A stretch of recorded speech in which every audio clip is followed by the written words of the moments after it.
إن الحمد لله وحده الصلاة والسلام على من لا نبي بعد أما بعد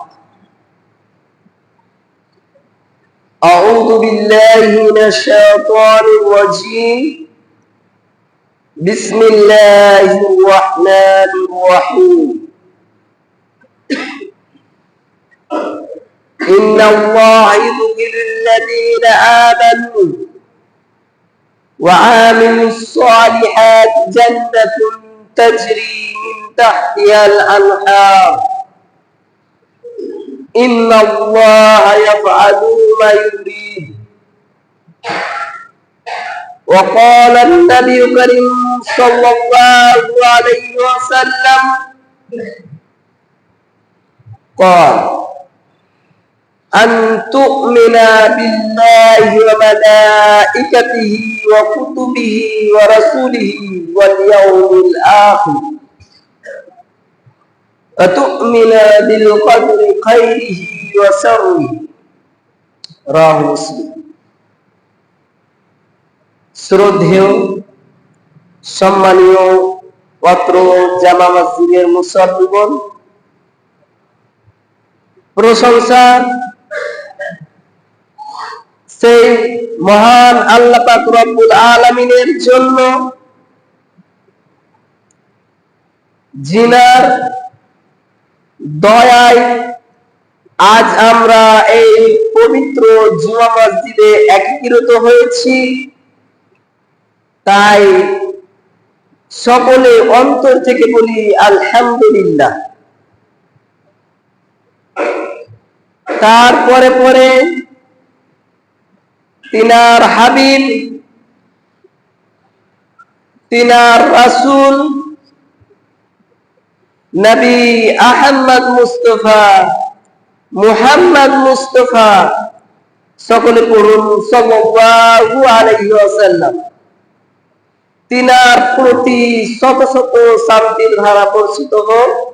আল্লাহুম্মা সাল্লি আলাইহি ওয়া সাল্লিম বারিক। সম্মানিত উপস্থিতি, আজ আমি আপনাদের সম্মুখে পবিত্র কুরআনুল কারীমের মধ্য থেকে একটি আয়াত পাঠ করেছি এবং মুসলিম শরীফের একটি হাদিসের টুকরা আপনাদের সম্মুখে তুলে ধরেছি। সেই কোরআন এবং হাদিসকে সামনে রেখে আমার বক্তব্য আমি কি করব, ওমা তাওফিক ইল্লা বিল্লাহ। সম্মানিত উপস্থিতি, আজ যে আমি যে বিষয়টির উপর কথা বলার ইচ্ছা পোষণ করেছি সেটি হচ্ছে ঈমান এবং আমলের সলিহ।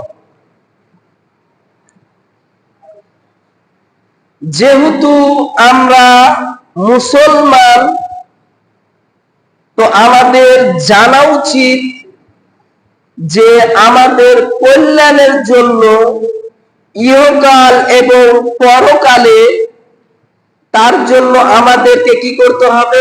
ঈমান এবং আমলে সঠিক করতে হবে,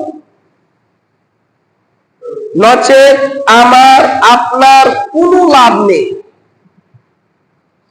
আপনি যদি মনে করেন যে আমি একজন মুসলমান, আমি আল্লাহকে বিশ্বাস করি, আল্লাহর রাসূলকে বিশ্বাস করি, তিনার ফেরেশতাদের বিশ্বাস করি, কিন্তু আপনার আমল নেই, সম্মানিত উপস্থিতি, আপনার ঈমানটা বেকার হয়ে যাবে। যেহেতু আপনি ঈমান রেখেছেন যে আল্লাহ আছে, কিন্তু আপনি সালাত আদা করেন না, আল্লাহ তাআলা যা কিছু হুকুম দিয়েছেন তিনার রাসূল সেগুলোর উপর আপনার আমল নেই, তাহলে আপনার ঈমানটা নষ্ট হয়ে যাবে, বেকার হয়ে যাবে।